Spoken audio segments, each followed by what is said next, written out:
This video demonstrates band calisthenic movements effective from 1st of January 2016. 7 leading sports physiotherapists independently evaluated the degree of danger of 88 calisthenic movements which coaches had identified as potentially dangerous. The physiotherapists all agreed that the majority of calisthenic movements were safe, provided the participant had sufficient strength. Movements requiring strength should not be banned, as they can represent competitive advantage, provided they are presented with stability and control. The physiotherapists did, however, deem the movements demonstrated in this video as dangerous and should be banned. The danger factor is accentuated in calisthenics because we perform on bare boards with bare feet, so there is no cushioning on joints. The comments offered are their collective thoughts. Inclusion of a banned movement will lead to disqualification of that performance. There are banned movements up to and including junior age group only. Handstand to forward roll. This movement needs a lot of strength and control, which is generally not evident in younger children. Loss of control can lead to head and neck injury on floorboards. Rotation from straddle into standing lunge. This requires a twist to the supporting knee and lower leg pressure on the kneecap. Younger participants lack the necessary control. Walkover on one arm. The wrist and elbow compressive forces are high, and younger performers struggle with the strength required for single limb loading. Lowering head to floor from handstand and pushing into walkover. Participants need great strength to lower and push up in a controlled manner, either into forward or backward walkover, with or without the assistance of a partner. The following movements are banned for all age groups. Handstand to chest drop. Great strength is needed to control the movement. Loss of control can lead to ankle, chest and chin injury on floorboards. Fish flop. This movement should never be done on bare boards. It presents a high injury risk to the neck, shoulder and knee. Extreme rotational pressure is placed on the neck when combining forward and sideways flexion. This is a position where the neck is susceptible to injury. Any gymnastic movement originating from a run-up and/or a spring. A run-up is dangerous as it increases speed and presents a hard impact landing on bare boards. Repetition can cause jarring, which can create problems in later life. Examples are cartwheel with run-up, walkover with run-up, and aerial with run-up. Any gymnastic movement originating from a run-up and/or a spring, for example, spring into handstand.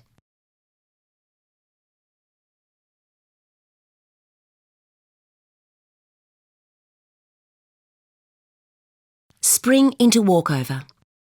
Spring to hands causes jarring to the wrists and loss of control. The lower back can become jarred when the spring is high and the lower back is arched more vigorously with the speed. Round off. There can be too much impact through the heels and knees when landing on bare boards. Handsprings. This presents too much impact through the heels and knees when landing on bare boards. There is also a danger of slipping when landing. Head springs. This is an extremely dangerous movement on boards and slowed down here to depict the progression with the support of another person. There is a risk of head-neck injury. Spinal injury could occur if lowering is not under total control. Bridge holding ankles. The back being placed in hyperextension position is dangerous. Also, there is a large amount of weight being taken through the neck and head. Revolving headstands. There is too much neck compression. In a handstand, the weight should be taken through the arms. In a revolving position, this is not possible. The twisting action on the neck can also be dangerous. Chest roll and all variations. The risk of chin and spinal injury is high if executed on boards. It requires an excessive amount of backward bend in the neck and lower back. Supported chest balance. A back placed in hyperextension is dangerous. The girl on the floor cannot stop the standing girl from overextending the back beyond its range. Rod in mouth. All variations of this movement can be dangerous. Rod or apparatus over shoulder in close formation. It would only take a small movement for injury to occur to another member in close proximity.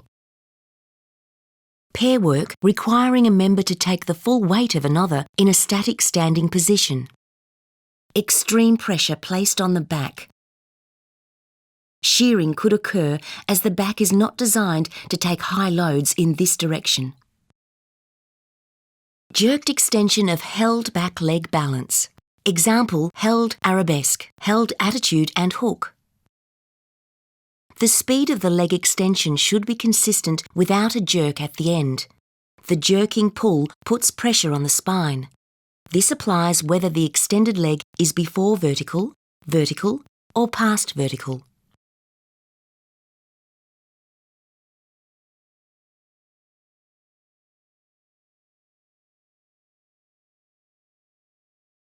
Walking on pointe without shoes.